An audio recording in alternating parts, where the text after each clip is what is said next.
প্রিয় ভাই এবং বোনেরা, আসসালামু আলাইকুম। মানুষের জন্য ফাউন্ডেশন বিভিন্ন প্রজেক্ট নিয়ে কাজ করে থাকে।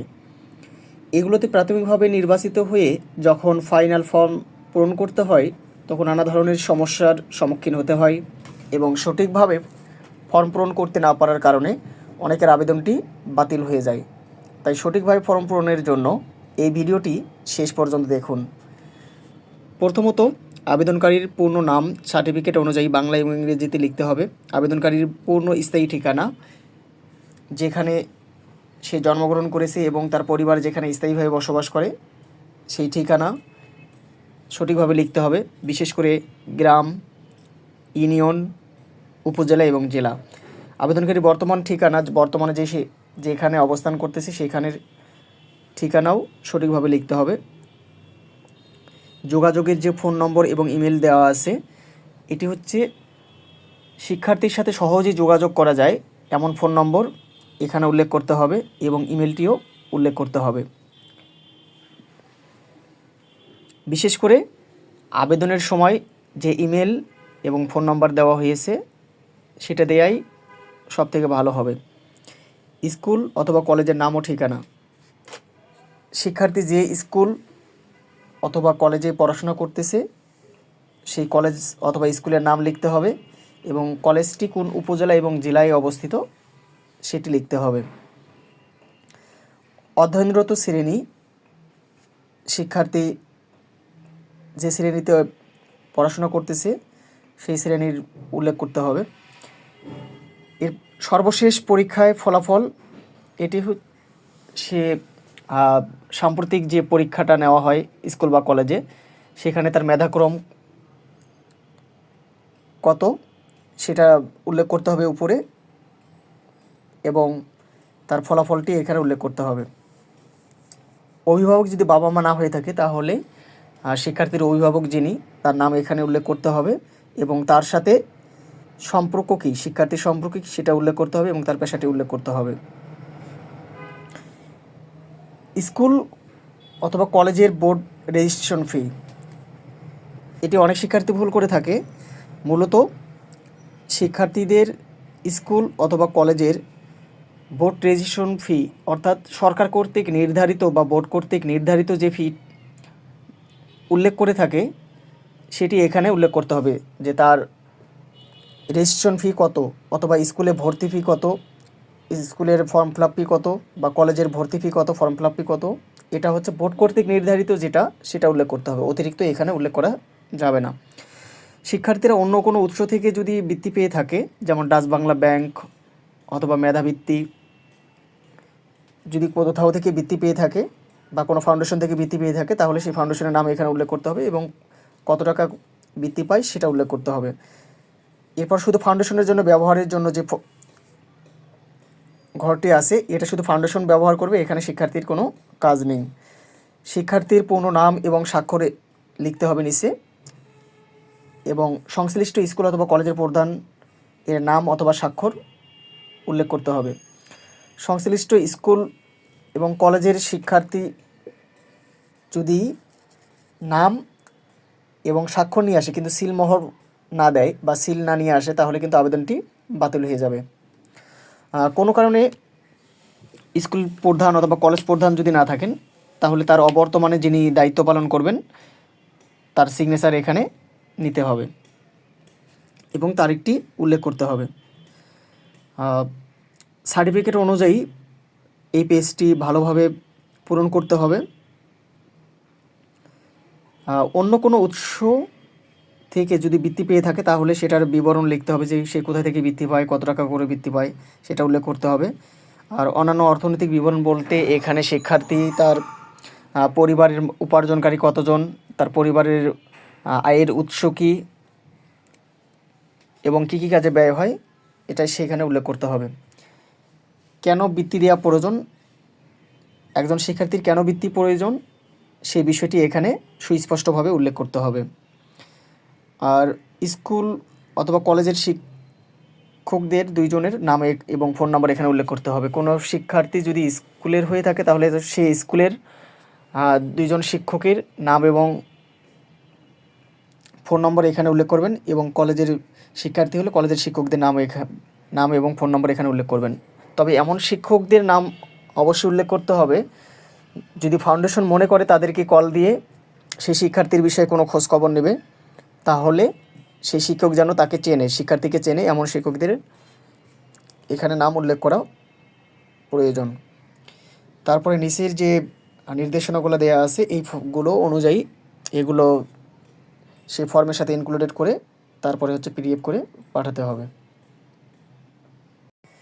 এবার আসি এককালীন শিক্ষাবৃত্তি, যেটি দেওয়া হয় ভার্সিটি, মেডিকেল বা কলেজে চান্স পাওয়ার জন্য, অথবা ভার্সিটি ফর্ম পূরণের জন্য, এবং যাতায়াত বাবদ যে বৃত্তিটা দেওয়া হয় সেই জন্য এই ফর্মটি হচ্ছে পূরণ করতে হয়।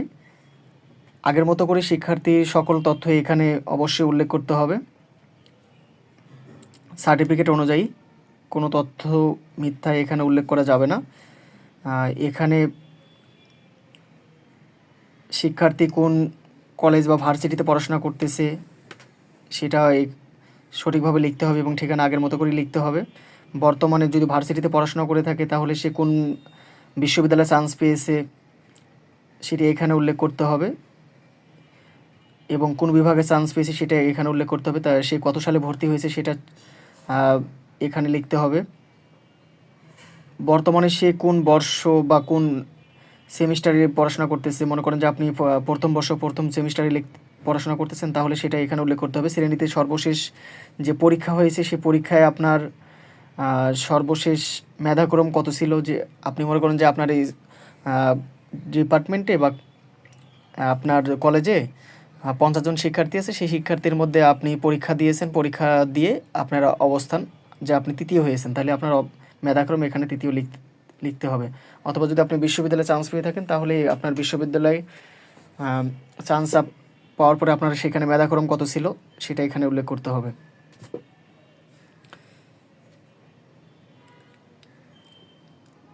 শিক্ষার্থীর পারিবারিক যে মাসিক আয় আছে সেই সঠিকভাবে এখানে উল্লেখ করতে হবে। আর ভাই বোনের যে সংখ্যা এখানে লিখতে হবে, যে আপনার মনে করেন যে আপনার 3 ভাই বোনের এখানে সংখ্যা লিখতে হবে, এবং আপনি এই 3 ভাই বোনের মধ্যে প্রথম, দ্বিতীয় নাকি তৃতীয় সেটা প্রার্থীর ক্রমের মধ্যে উল্লেখ করতে হবে।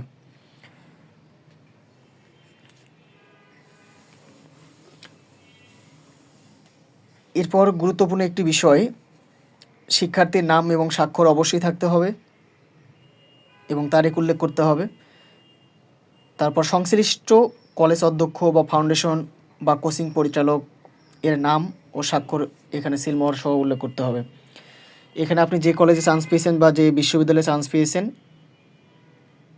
সেইখানকার যে প্রধান আছেন তার এখানে সিগনেচার এবং সিল সহ থাকতে হবে। মনে করেন যে আপনি বিশ্ববিদ্যালয়ে যাতায়াত বাবদ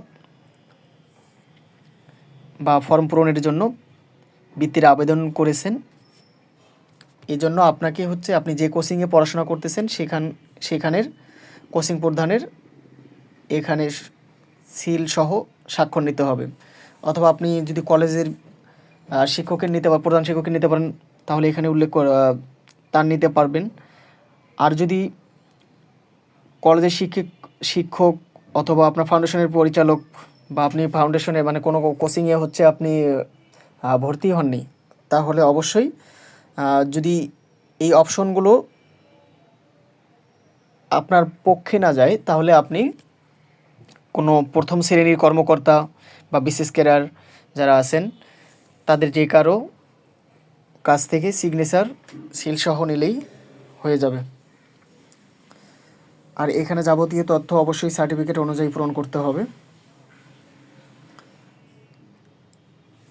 এরপর যে প্রয়োজনীয় ডকুমেন্টস যেগুলো চাওয়া হয়েছে সেইগুলো সহ পিডিএফ করে আবেদনটি সাবমিট করতে হবে।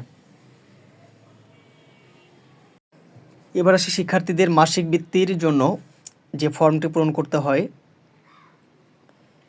এখানে পুরো তথ্য শিক্ষার্থীর সার্টিফিকেট অনুযায়ী দিতে হবে। সেই শিক্ষার্থী কোন স্কুল বা কলেজ বা বিশ্ববিদ্যালয়ে পড়াশোনা করে তার পূর্ণ ঠিকানা লিখতে হবে এখানে। যদি সে জগন্নাথ বিশ্ববিদ্যালয়ে পড়াশোনা করে থাকে তাহলে এখানে লিখবে জগন্নাথ বিশ্ববিদ্যালয় এবং ঠিকানা লিখবে এটি কোথায় অবস্থিত, ঢাকায়, কমা দিয়ে ঢাকা লিখবে। আর বর্তমানে সে কোন বিভাগে পড়াশোনা করতেছে, অর্থাৎ হতে পারে যে বিজ্ঞান বিভাগ বা মানবিক বিভাগ, অথবা যদি বিশ্ববিদ্যালয়ে পড়াশোনা করে থাকে তাহলে এখানে উল্লেখ করবে সে কোন বিভাগে পড়াশোনা করতেছে, ইতিহাস, অর্থনীতি, সমাজবিজ্ঞান বা যে বিভাগে পড়াশোনা করে সেটার তথ্য এখানে দিয়ে দিবে। এবং অধ্যয়নরত শ্রেণী বলতে এখানে যদি কলেজের শিক্ষার্থীদের হয় তাহলে সে একাদশ শ্রেণীতে নাকি দ্বাদশ শ্রেণীতে পড়াশোনা করে সেটা উল্লেখ করবে। আর যদি বিশ্ববিদ্যালয়ের শিক্ষার্থী হয় তাহলে সে কোন বর্ষে, দ্বিতীয় বর্ষ দ্বিতীয় সেমিস্টার নাকি প্রথম বর্ষ প্রথম সেমিস্টার, কোন বর্ষে এবং কোন সেমিস্টারে পড়াশোনা করে সেটি উল্লেখ করবে। জন্ম তারিখ এবং তার সেসব তথ্য শিক্ষার্থীর সার্টিফিকেট অনুযায়ী উল্লেখ করতে হবে। এবং শ্রেণীতে মোট শিক্ষার্থী কতজন সেটি উল্লেখ করতে হবে। বর্তমান শ্রেণীতে তার মেধাক্রম বা সর্বশেষ পরীক্ষায় তার মেধাক্রম কত সেটা উল্লেখ করতে হবে। এবং যাবতীয় তথ্য এখানে পূরণ করতে হবে, সঠিক তথ্য দিতে হবে। এখানে রেফারেন্স যে বিষয়টি এখানে উল্লেখ করা হয়েছে, রেফারেন্সে এক স্কুল শিক্ষক বা প্রধান শিক্ষক এখানে তার নাম উল্লেখ করতে হবে। তবে অবশ্যই রেফারেন্সে আপনি যার নাম আপনাকে যার নাম আপনি দেবেন সে যেন আপনাকে চেনে, বা সেই শিক্ষককে যদি ফাউন্ডেশন মনে করে যে তাদেরকে কল দিয়ে আপনার বিষয়ে খোঁজখবর নেবে বা আপনার কোনো বিষয়ে যদি জানতে চায় তাহলে তারা যেন তথ্য প্রদান করতে পারে, এমন লোকদেরকেই অবশ্যই রেফারেন্স হিসেবে দিতে হবে। এরপরে মোট ভাই বোন সংখ্যা, মনে করেন যে আপনার 3 ভাই বোন আপনারা, তাহলে 3 ভাই বোনের মধ্যে আপনার অবস্থান কত, আপনি প্রথম নাকি দ্বিতীয় নাকি তৃতীয়, সেটি এখানে প্রার্থীর ক্রম যেখানে সেখানে উল্লেখ করবেন। পারিবারিক মাসিক আয় যেটা সেটা উল্লেখ করবেন। এবং পড়াশোনা শেষে আপনি যে পেশায় যেতে আগ্রহী, মনে করেন যে আপনি লেখক হতে চান বা শিক্ষক হতে চান তাহলে সেটি এখানে উল্লেখ করবেন। এবং আপনি যেখানে অবস্থান করতেছেন সেখানে আপনার মাসিক থাকা খাওয়া বাবদ কত টাকা খরচ হবে সেটা এখানে উল্লেখ করবেন। এবং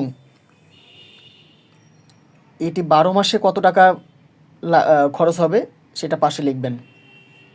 আর যদি অন্য কোনো উৎস থেকে আপনি বৃত্তি পেয়ে থাকেন তাহলে এখানে অবশ্যই উল্লেখ করবেন যে আপনি কোন উৎস থেকে বৃত্তি পান, মাসিক অথবা বার্ষিক কত টাকা পান সেটাই অবশ্যই এখানে উল্লেখ করবেন। শিক্ষার্থীর নাম এবং স্বাক্ষর অবশ্যই থাকতে হবে তারিখসহ। এবং সংশ্লিষ্ট স্কুল কলেজ বা বিভাগীয় প্রধান যিনি আছেন তার নাম এখানে উল্লেখ করতে হবে। তিনি সিগনেচার দেবেন। মনে করেন যে আপনি স্কুলের প্রধান শিক্ষক বা কলেজের অধ্যক্ষ, বা আপনি ভার্সিটিতে যে ডিপার্টমেন্টে পড়াশোনা করেন সেই ডিপার্টমেন্টের প্রধানের স্বাক্ষর নিতে হবে এবং সিলসহ।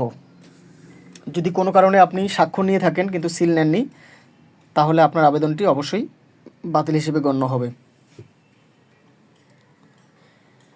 এরপরে যাবতীয় তথ্য এখানে শিক্ষার্থীর সার্টিফিকেট অনুযায়ী পূরণ করতে হবে।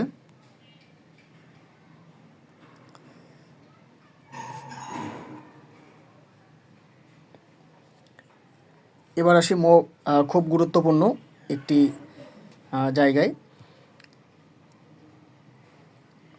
আপনার 1 বছর পড়াশোনা করতে কী পরিমাণ অর্থ প্রয়োজন সেটা আপনি বাংলাদেশে যে টাকা আছে সেই টাকা হিসাবে আপনার কত টাকা প্রয়োজন। এবং আপনি লিভিং প্লেস বলতে এখানে আপনি যে বিশ্ববিদ্যালয়ে পড়াশোনা করতেছেন বা যে কলেজে পড়াশোনা করতেছেন আপনি কোথায় থেকে পড়াশোনা করতেছেন, আপনি কি নিজের বাসা থেকেই পড়াশোনা করতেছেন নাকি হল থেকে নাকি কোনো ছাত্রাবাস থেকে, তাহলে আপনি যেখান থেকে পড়াশোনা করতেছেন সেখানের উপরে এখানে টিক চিহ্ন দেবেন এবং পাশে লিখবেন। আর লিভিং এক্সপেন্সেস বলতে এখানে আপনার টাকায় আপনি কত টাকা ব্যয় করতেছেন, অর্থাৎ মিল চার্জ আপনার, মনে করেন যে আপনি হলে থাকতেছেন তাহলে হলে থাকলে আপনার সকালে মিল চার্জ আপনার কত টাকা যায়, এরপরে আপনার মিল চার্জ বাবদ আপনার মান্থলি কত যাবে, এরপরে আপনার বছর হিসাবে কত যাবে, বিশেষ করে হচ্ছে আপনার ডেইলি একটা খরচ তো আপনি বের করবেন।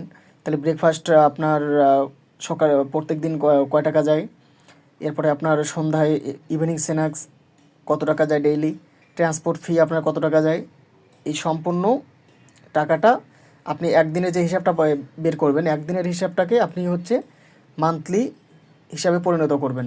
তাহলে আপনার মনে করেন যে আপনার ব্রেকফাস্ট প্রত্যেক দিন 10 টাকা প্রয়োজন, তাহলে আপনার মান্থলি কত যাবে? তাহলে 30 দিয়ে আপনি হচ্ছে 10কে গুণ দেন। তাহলে এভাবে আপনি প্রত্যেকটা বের করবেন, বের করে মান্থলি বের করে সেটা বছরে রূপান্তর করবেন, এবং আপনার টোটাল যে খরচটা হবে মান্থলি সেটা আপনি নিচে লিখবেন টোটাল লিভিং এক্সপেন্সেস, এখানে লিখবেন মান্থলির মধ্যে লিখবেন, এবং মাসিক যে খরচটা বের হবে সেটাকে আপনি 12 দিয়ে গুণ করলে বার্ষিক খরচের পরিমাণটা এখানে পেয়ে যাবেন, সেটা লিখবেন।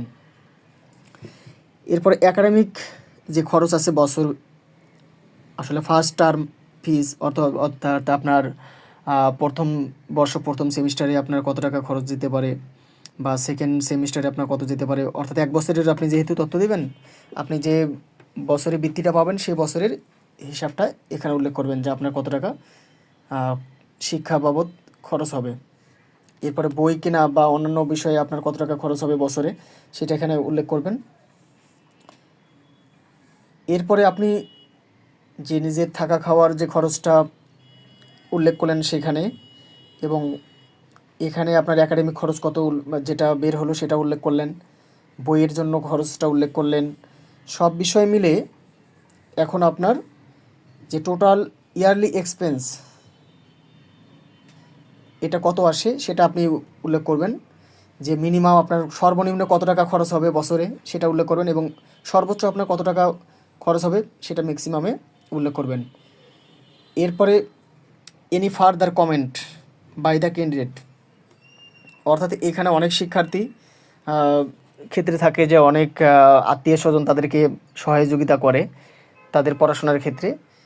তাহলে আপনার কে যদি কেউ সহযোগিতা এরকম করে থাকে তাহলে তাদের নামটা এখানে উল্লেখ করবেন, বা আপনার পরিবারের অবস্থাটা এখানে উল্লেখ করবেন, বা আপনি যদি কোনো আত্মীয়র বাসায় থেকে পড়াশোনা করেন তাহলে সেটাই, অর্থাৎ এখানে any further comment by the candidate, অর্থাৎ আপনার বিষয়ে যদি কোনো কিছু বলার থাকে তাহলে আপনি সেখানে উল্লেখ করবেন যে আপনি কোথা থেকে কী ধরনের সুযোগ সুবিধা পাচ্ছেন, সেটা এখানে অবশ্যই উল্লেখ করবেন। সর্বশেষ শিক্ষার্থীর পাসপোর্ট সাইজের ছবি অবশ্যই সংযুক্ত করতে হবে, এবং যাবতীয় তথ্য আপনার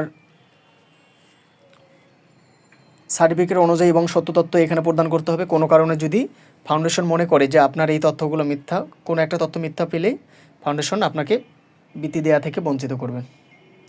ধন্যবাদ, ভালো থাকবেন, সুস্থ থাকবেন, আসসালামু আলাইকুম।